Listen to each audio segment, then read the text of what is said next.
మిర్చి రైతుల సమస్యను తీర్చడానికి చంద్రబాబు నాయుడు రంగంలో దిగాడు. దీన్ని చాలా సీరియస్గా తీసుకున్నాడు. ఎందుకంటే ఈ మిర్చి రైతులు ఆంధ్రప్రదేశ్ రాష్ట్రంలో 5 లక్షల ఎకరాల్లో మిర్చి పండిస్తారు. 12 లక్షల టన్నుల ఉత్పత్తి ఉంది.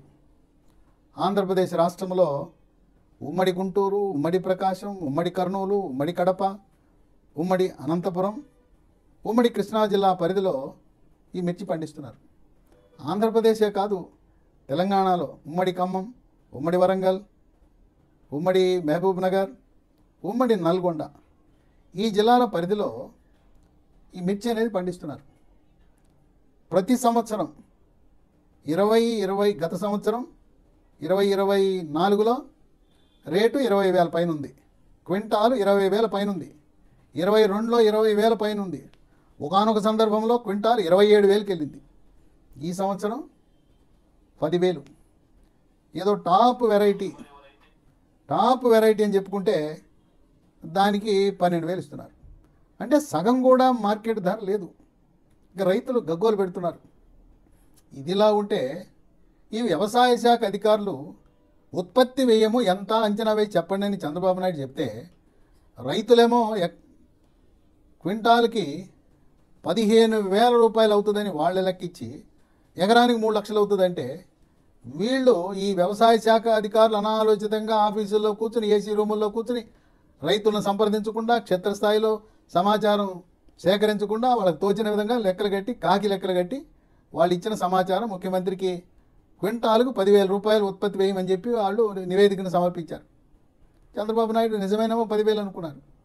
ఆయన మళ్ళీ తన పద్ధతిలో సమాచారాన్ని తెప్పించుకుంటే రైతులు చెప్పిన విధంగా ఎకరానికి 3 లక్షలు అవుతుంది. 2,75,000 నుంచి 3 లక్షలు అవుతుంది. క్వింటాల్కి 15,000 రూపాయలు ఖర్చు అవుతుంది. సగటున ఒక ఎకరం మిర్చి పండిస్తే దాంట్లో అన్నీ ఒక 20 క్వింటాలు పండుతుంది ఎకరంలో. ఆ 20 క్వింటాలు దాదాపు 4-5 క్వింటాలు తాలు అంటారు. ఈ తాలు రేటు 4,000, 5,000 దాటి ఉండదు. క్వింటాలు 4-5 తాళ్ళకేం విలువ లేదు. అందువల్ల అనేక మందికి ఉపాధి కల్పించి కూలీలను పోషించే ఈ రైతులు, మిర్చి రైతులు ఈ రోజున వాళ్ళ పరిస్థితి దయనీయంగా ఉంది. చంద్రబాబు నాయుడు రంగంలో దిగాడు. ఇప్పటికే 3 లేఖలు కేంద్ర ప్రభుత్వానికి రాశారు. కేంద్ర వ్యవసాయ శాఖ మంత్రి శివరాజ్ సింగ్ చౌహాన్తో ఫోన్లో మాట్లాడారు. మా మిర్చి రైతులు చాలా సంక్షోభంలో ఉన్నారు, ఆర్థికంగా అప్పుల పాలై ఉన్నారని చెప్పి ఆయన చేసి ఆంధ్రప్రదేశ్ రాష్ట్ర మిర్చి రైతులకు చేసే కృషి తెలంగాణ వాళ్ళకు కూడా ఉపయోగపడుతుంది. తెలుగుదేశం పార్టీ, తెలుగు జాతి ఎక్కడ ఉన్నా ప్రపంచంలో అందరూ వృద్ధి చెందాలనే. కనుక చంద్రబాబు నాయుడు యొక్క శ్రమ, కృషి, పట్టుదల తెలంగాణ రైతులకు కూడా ఊరటనిస్తుంది. అక్కడ ఎట్టాగో ప్రభుత్వం పట్టించుకునే పరిస్థితి లేదు. వాళ్ళ రాజకీయ సంక్షోభంలో ఉన్నారు. ఎమ్మెల్యేలు ఫిరాయింపులు, ఎమ్మెల్యేలు వేరు భేటీలు, తర్వాత హైకమాండ్ పిలుపు, ఇక దాంట్లో సరిపోయింది. మిర్చి రైతుల గోడు పట్టించుకునే అటువంటి నాయకత్వం తెలంగాణ రాష్ట్రంలో కరువైంది. అసలు ఎందుకు ఈ సంవత్సరం రేటు తగ్గిందంటే, చైనా, శ్రీలంక, బంగ్లాదేశ్, ఇండోనేషియా దేశాలు మన మిర్చిని దిగుమతి చేసుకున్నాయి. ఈ సంవత్సరం ఆ దేశాలు దిగుమతిని తగ్గించాయి. అంతేకాకుండా ఈ దేశాలలో వాళ్ళు కూడా మిర్చి పంటను పండించడం ప్రారంభించారు. అది కారణం. ఇక దీనికి తోడు ఈ దళారులు ఉంటారు, ఈ ఎగుమతిదారులు ఉంటారు. వాళ్ళు కావాలని రేటు తగ్గించి వాళ్ళందరూ కూడా రింగ్ అయిపోయారు. ఇది ఇలా ఉందా అని చెప్పి మార్కెటింగ్ శాఖ అధికారులు, మార్కెటింగ్ శాఖ కమిషనర్ రంగంలో దిగి వాళ్ళకి హెచ్చరికలు జారీ చేసింది, తీవ్రమైన వార్నింగ్ ఇచ్చింది. మీరందరూ కూడా రైతులను మోసం చేయడానికి సిండికేట్ ఫామ్ అయ్యారు, రింగ్ అయ్యారు. మీ ఎగుమతుల లైసెన్సులు రద్దు చేస్తాం, మీ మీద క్రిమినల్ కేసులు పెడతాం, రైతులను మోసం చేయొద్దని చెప్పి వాళ్ళు గద్గద స్వరంతో ప్రభుత్వం హెచ్చరికలు జారీ చేసినా కాస్త దారిలోకి వచ్చారు. ఇప్పుడు కొనుగోలు అయితే జరుగుతూ ఉంది, కానీ 10,000, 11,000 పెట్టుకుంటే ఏమీ లాభం లేదు. రైతుకు తీవ్రమైన నష్టం. ఇటువంటి పరిస్థితుల్లో చంద్రబాబు నాయుడు 20 ఫిబ్రవరి అక్కడ ఢిల్లీ ముఖ్యమంత్రి ఆ ప్రమాణ స్వీకారానికి వెళ్ళి అక్కడ ఈ వ్యవసాయ శాఖ కార్యదర్శి చతుర్వేదిని కలవటం, ఆయనకి విషయం వివరించడం, అలాగే శివరాజ్ సింగ్ చౌహాన్తో చర్చించి తక్షణం మిర్చి రైతులను ఆదుకోవాలని చెప్పి ఆయన ఆంధ్రప్రదేశ్ ప్రభుత్వం ప్రతిపాదన పెట్టింది. దీనికి మార్కెట్ ఇంటర్వెన్షన్ ఫండ్ అంటారు. మార్కెట్ జోక్యం నిధి, ఒక రకంగా చెప్పాలంటే మార్కెట్ స్థిరీకరణ నిధి. దీని లక్ష్యం కేంద్ర రాష్ట్ర ప్రభుత్వాలకి ఈ నిధి ఉంటుంది. ఎప్పుడైనా వివిధ కారణాల వల్ల పంట మద్దతు ధర కంటే తక్కువ పడిపోయినప్పుడు, ధరలు పడిపోయినప్పుడు ప్రభుత్వమే కొనుగోలు చేసేసి ఆ పూర్తి నష్టాన్ని రైతుల మీద పడకుండా ప్రభుత్వం భరిస్తుంది. ప్రభుత్వం ఎంతైనా 100-200 కోట్లు 1000 కోట్లు అంటే లెక్క కాదు. 2 లక్షల బడ్జెట్, 2 లక్షల కోట్ల బడ్జెట్ ఉండే ప్రభుత్వానికి 500-1000 కోట్లు రైతులను ఆదుకోవడానికి ఏం లెక్క కాదు. కనుక నష్టమేదో ప్రభుత్వం భరిస్తుంది, రైతు ఎవరు నష్టపోకూడదు. ఇప్పటికే తెలంగాణ రాష్ట్రంలో కాంగ్రెస్ ప్రభుత్వం అధికారంలోకి వచ్చిన 15 నెలల్లో 400 మంది రైతులు ఆత్మహత్య చేసుకోవడం విషాదకరం. గతంలో ఉన్న రేటును చూసి 20,000 ఉన్నాయి, 25,000 ఉన్నాయని చెప్పి రైతులు బాగా ఆనందంగా ఉంది, హాయిగా ఉంది, మంచి రేట్ అని చెప్పి మిర్చి పంట వేశారు. ఇప్పుడేమో సంక్షోభంలో ఉంది. ఇప్పుడు చంద్రబాబు నాయుడు ఇచ్చిన ప్రతిపాదన ఏంటంటే, ఈ మార్కెట్ ఇంటర్వెన్షన్ ఫండ్ స్థిరీకరణ నిధి నుంచి వాళ్ళకు ఒక లెక్క ఉంది. మనము పండించిన పంటలో 25% మనకు నష్టపరిహారంలాగా ఇస్తారు, మన అకౌంట్లో వేస్తారు. ఏంటి? మార్కెట్ ధర 10,000 ఉంది, మన వాస్తవ ఖర్చులు, పంట పండించడానికి వాస్తవ ఖర్చులు 15,000. సో వాళ్ళు ఎలా లెక్కేస్తారంటే, మన పంట పండిన దాంట్లో 25% మాత్రమే వాళ్ళు నష్టపరిహారం ఇస్తారట. అంటే 20 క్వింటాలు పండింది, వాళ్ళు ఇచ్చేది 5 క్వింటాలకు నష్టపరిహారం ఇస్తారట. ఎలా? మనం మార్కెట్ ధరకు మనము పండించడానికి అయ్యే ఖర్చు, అంటే మార్కెట్ ధర 10,000 ఉంది, పండించడానికి అయ్యే ఖర్చు క్వింటాల్కి 15,000 ఉంది. అంటే 5,000 రూపాయలు ఒక క్వింటాల్కి చొప్పున 5 క్వింటాల్కి.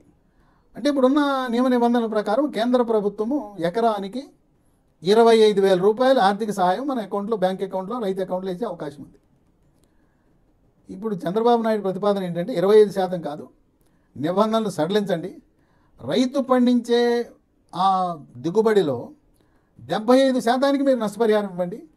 అంటే 20 క్వింటాలు పంట పండితే 15 క్వింటాలకి రైతుకు నష్టపరిహారం లాగా ఇవ్వండి అన్నాడు. 15 క్వింటాలకి ఇస్తే, పరిహారం ఇస్తే, ఆ విధంగా ఒక్కొక్క క్వింటాల్కి 5,000, 15 క్వింటాల్ అంటే 75,000. ప్రతి రైతుకి 75,000 రూపాయలు వాళ్ళ బ్యాంక్ అకౌంట్లో పడే అవకాశం ఉంది. ఆ విధంగా కొంత వెసులుబాటే. 15,000 రూపాయలు మనకు కొంటే ఈరోజు రైతుకి ఏం మిగలదు. రైతు కష్టం కూడా, ఆయన చాకిరికి ఆయన చేసిన కూలి కూడా రాదు. రైతు లేకపోతే సన్నకారు రైతుకు ఉన్న కూలి కూడా రాదు. చంద్రబాబు నాయుడు 25% కాదు 75% ఇవ్వమని అడుగుతున్నాడు. ఇంకోటి కూడా ప్రతిపాదన పెట్టాడు. ఈ రైతులకు ఇచ్చే 25,000 లేకపోతే 75,000లో కేంద్ర ప్రభుత్వం నియమ నిబంధనలు ఏంటంటే, సగం రాష్ట్రం భరించాలి, సగం కేంద్రం భరించాలి. అంటే రైతుకి 25,000 ఇస్తే 12,500 కేంద్రం, 12,000 రాష్ట్రం. 12,500 అది 25% అయితే. 75% అయితే 75,000లో 37,500 రాష్ట్రం, 37,500 కేంద్రం వారు.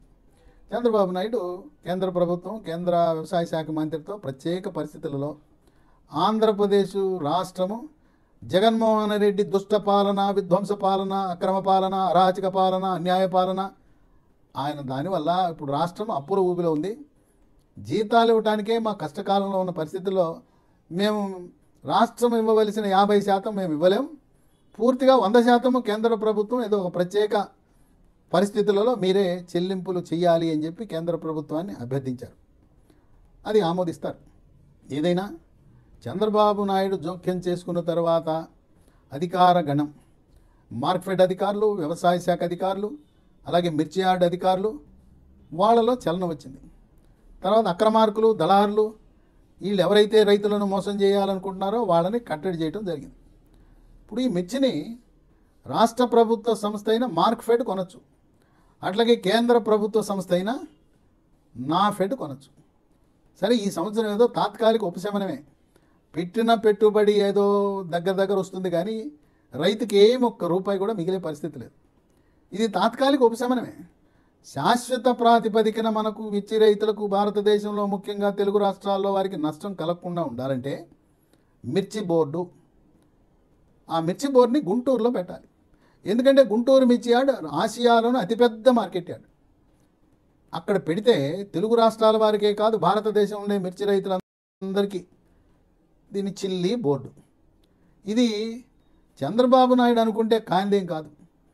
ఆయన అనుకునే ఒక లెటర్ రాసినా కేంద్ర వ్యవసాయ శాఖ మంత్రితోనూ, కేంద్ర వాణిజ్య మంత్రిత్వ శాఖతో చర్చిస్తే, ఆయన కోరితే, ఆయన అనుకుంటే గుంటూరులోకి మిర్చి బోర్డు వచ్చేస్తుందని రాజకీయ విశ్లేషకులు భావిస్తున్నారు. ఎందుకంటే తెలంగాణ రాష్ట్రంలో ఉమ్మడి నిజామాబాద్, ఉమ్మడి కరీంనగర్లో పసుపు అధికంగా పండిస్తారు. మన మిర్చిలాగానే అది కూడా ఒకానొక సమయంలో సంక్షోభంలో పడింది. రైతులు ఆందోళన బాట పట్టారు, ఆత్మహత్యలు చేసుకోవడం ప్రారంభించారు.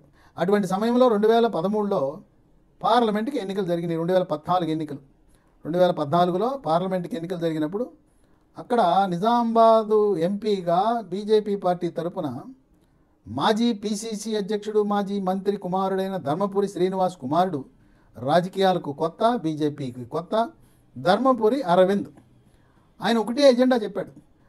నేను ఇక్కడ పసుపు బోర్డుని ఏర్పాటు చేయిస్తాను, పసుపు రైతులను ఆదుకుంటాను, పసుపు రైతుల ప్రయోజనాలు కాపాడుతానని ఆయన బాండ్ పేపర్ మీద రాసిచ్చాడు. అది ఒక్కటే ఎజెండా కింద రైతులు ప్రచారం చేశారు, ఆయన ప్రచారం చేశారు, పార్టీ వాళ్ళు చేశారు.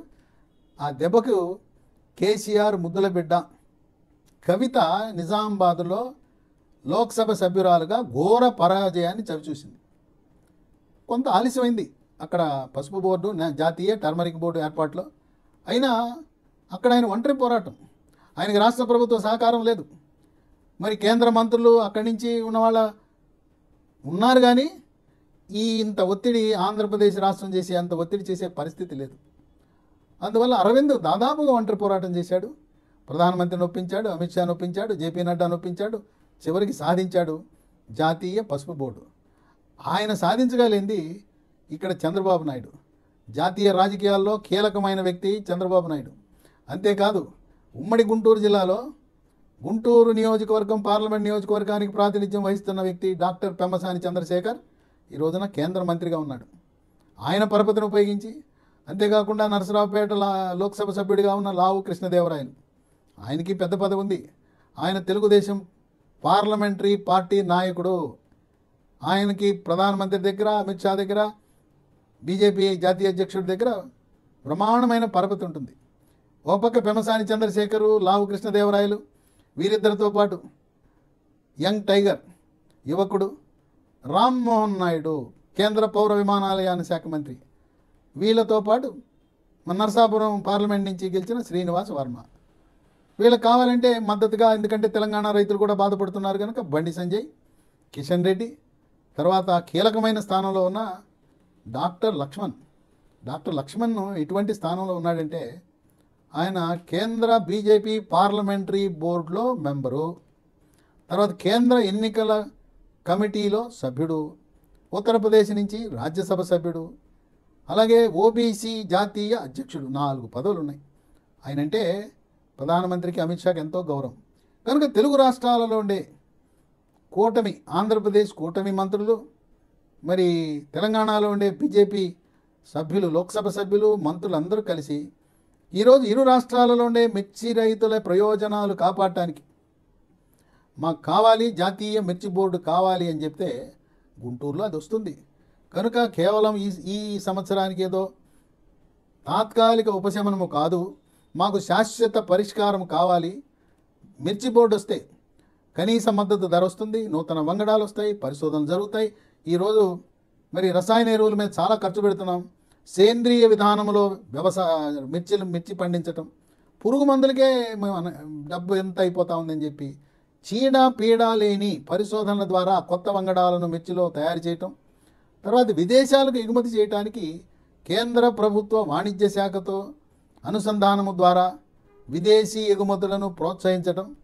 ఈ రకంగా ఈ మిర్చి పండించే రైతులకు శాశ్వత పరిష్కారం కావాలంటే జాతీయ మిర్చి బోర్డు, జాతీయ చిల్లీ బోర్డు గుంటూరుకు రావాల్సిన ఆవశ్యకత ఉందని చెప్పి ముక్తకంఠంతో మిర్చి పండించే రైతులే కాదు, యావత్తు రాజకీయ పార్టీలు, ఆర్థిక రంగ నిపుణులు, స్వామినాథన్ కమిషన్ వారి యొక్క సూచనల మేరకు రైతు పెట్టుబడి పెడితే ఆయనకి 2.5 రెట్లు ఆదాయం రావాలని ఆ యొక్క సూచన అమలు కావాలంటే జాతీయ మిర్చి బోర్డు చాలా కీలకమైన పాత్ర పోషిస్తుందని చెప్పి, అది చేయగలిగిన సమర్థత, పలుకుబడి చంద్రబాబు నాయుడుకు ఉన్నదని బలంగా విశ్వసిస్తున్న తరుణంలో జాతీయ మిర్చి బోర్డు ఎలా అయితే తెలంగాణ అక్కడ బీజేపీ నాయకత్వం జాతీయ పసుపు బోర్డుని నిజామాబాద్ హెడ్ క్వార్టర్స్గా సాధించుకున్నారో ఇది కూడా సాధ్యమే.